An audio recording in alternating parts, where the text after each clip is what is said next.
I was literally on my way to go buy this stuff. You saved me a huge, huge headache.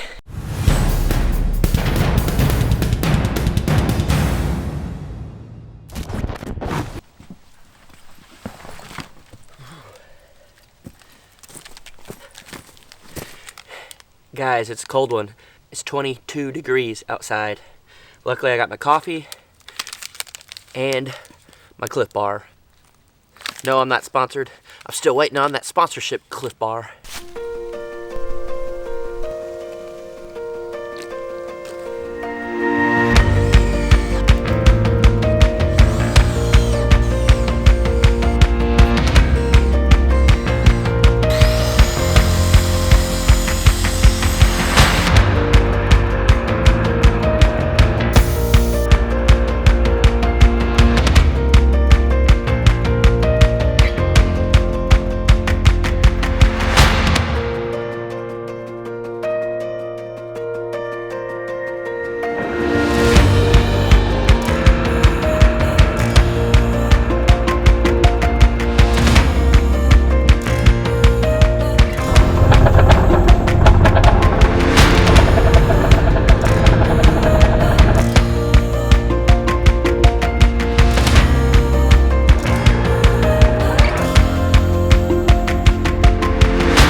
Alright guys, so I got the plywood on here, but the biggest mistake I ever made was buying this plywood before it was time to put it on, because as you can tell, it's starting to warp. The lines are a little off. So I got to come up with a hack to get it to all to fit.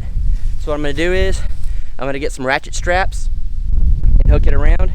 That way I can kind of push down and ratchet at the same time, because I'm by myself. So I figured it'll work. I don't know if it will. We'll see if this plan will work.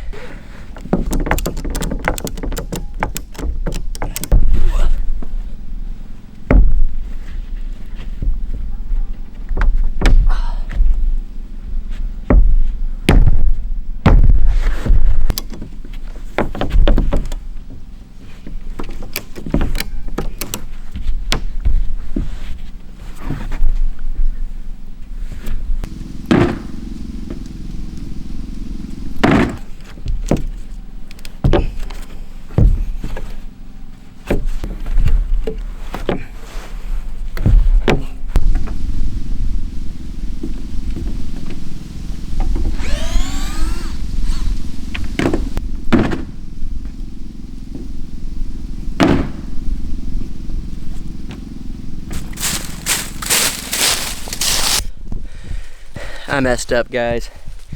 Never should have bought this plywood until I was ready to put it on. I thought whenever Jared was here and we were getting it, we could have put it on and everything, just buying schedule. Then with the rain and all that, getting on it. I even had it covered for the most part, but the I guess the condensation, everything kind of messed it up.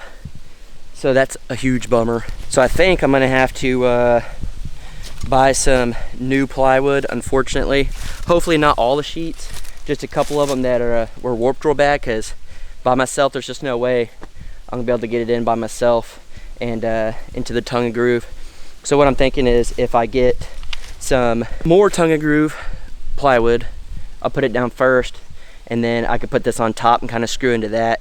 It'll kind of help hold it together tighter, and I'll do it where it crosses the seams and everything, so it holds together really well. It's a bummer, and it's almost a waste of money, except realistically I was planning on putting more plywood down anyways, because I want it to be real thick and hold the weight of everything in the floor so it's not bouncy. Just make it a little thicker for weather and durability. So it sucks, but there's not a whole lot I could do. I just messed up. I have to chalk it up as a mistake made. Not every day goes perfectly. It just is what it is. It's a bummer, but I'm not gonna let it hold me down and hold me back. I'm just gonna push forward tomorrow and fix this mistake. But earlier, as you saw, I notched out down here, so this pole will sit in there and kind of hold on it a little bit. And then I got it up here. This is not to hold any weight. This is strictly to hold these beams in place, to kind of move in this way and that way, because I'm gonna have another one on that side. And then I'm not really worried about the middle or anything, so I'm doing this on all four corners.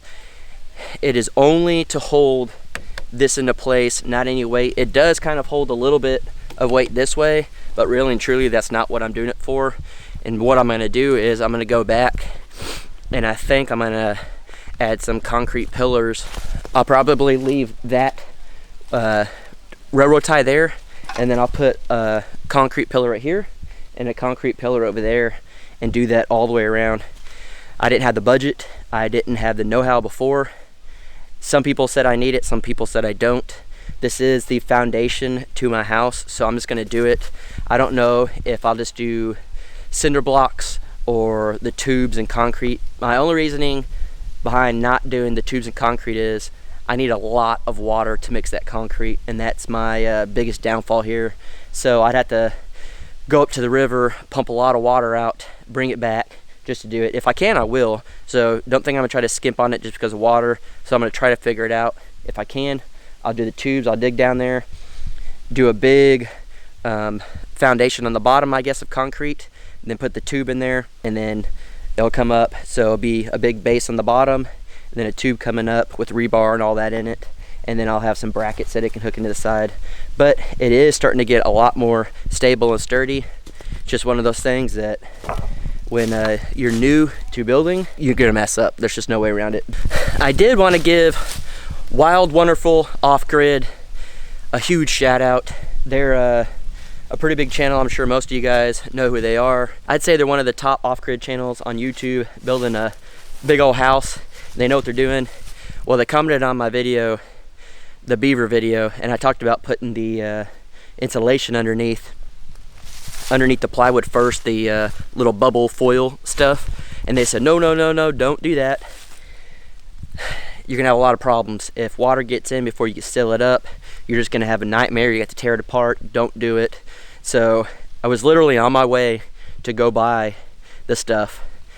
You saved me a huge headache. There is no way I could thank you guys enough for taking the time out of your day, your busy schedule, to watch my video and give me some advice. So I truly appreciate it.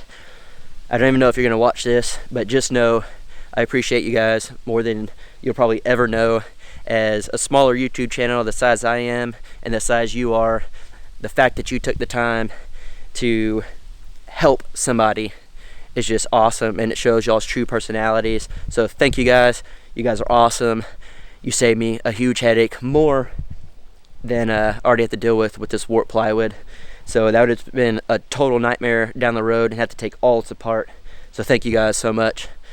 Whew. I truly appreciate it.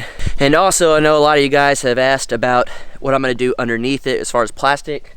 I bought this a while back. It's really good, super duty, 6mm plastic. It'll work just fine. Once I kind of figure out what I'm going to do underneath, I am buying a bunch of stuff tomorrow.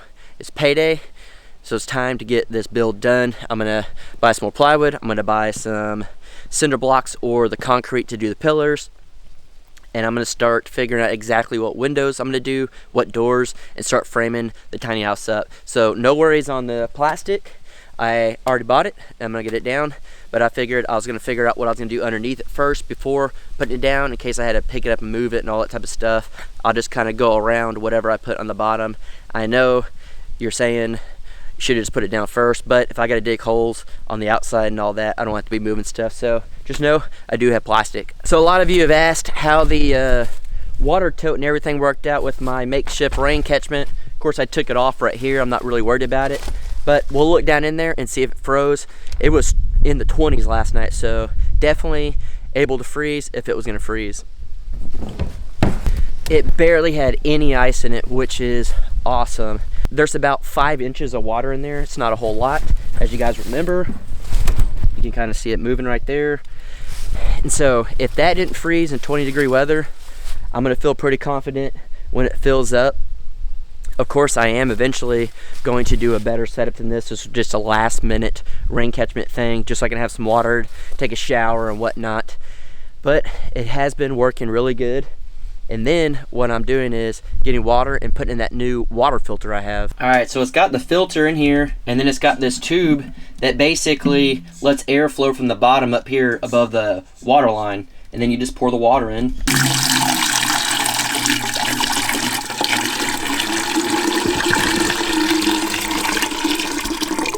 And then it'll start to go through the filter and go down to the bottom. So, as you guys know, yesterday I got that beaver and I put the carcass up and I put a trail camera up. Check what I saw. At first I thought this was a mountain lion, like a little one, or a coyote because of the ears. And then whenever I saw it kind of run off, I saw the long tail and I was like, could be a mountain lion. But then I started looking closer and I think it's a fox. I think it's called a swift fox is what I looked up and Googled. And they are known to be here in Oklahoma and Texas and stuff like that. So I think it's a swift fox. So I set up a trap and I'm gonna try to catch it and see if I can. I'm not gonna kill it or anything like that. I just kind of want to see, because something's been coming up. So it'll either get a raccoon or that fox. But I heard coyotes all night last night, so I'm kind of surprised they didn't come up and try to get that beaver carcass. But that fox definitely came up to check it out. So that was pretty cool seeing that. Something to kind of get excited about, but keep your guard up. It lets you know that there are a bunch of wild animals out here, which of course we already knew that, but it's cool seeing all the different kinds that are around here and what comes up. I didn't think I'd be seeing a beaver and I ended up eating one. Didn't think I'd see a fox and ended up seeing one. So it's pretty cool. Alright guys, so I hope you are learning from my mistakes as I build this, and don't be scared to comment down below if you have any advice for any of this stuff. I am still learning as I go. I'm trying to figure out as I go, and I'm gonna learn and I'm gonna do this right and I'm gonna get it done. Like I said, it's payday, it's on. We're gonna start building a lot now every single day. As long as the weather's good, this house is going up. So I'm extremely excited. This is something that I've been wanting to do for a very, very long time. I've had my snags, I've had some ups and downs, but it's time to get this thing up and livable as soon as possible. But I will also be working in the tent a little bit, building some shelves and stuff like that, just to make it livable. I'm not gonna do anything over the top unless I just get a lot of rain or something like that and I get stuck in that tent for a while. Then I'll go in there and do a lot of stuff to it just because I'm gonna be stuck inside. But it won't cost a whole lot or anything like that, so I'm not gonna dump a lot of money to the tent.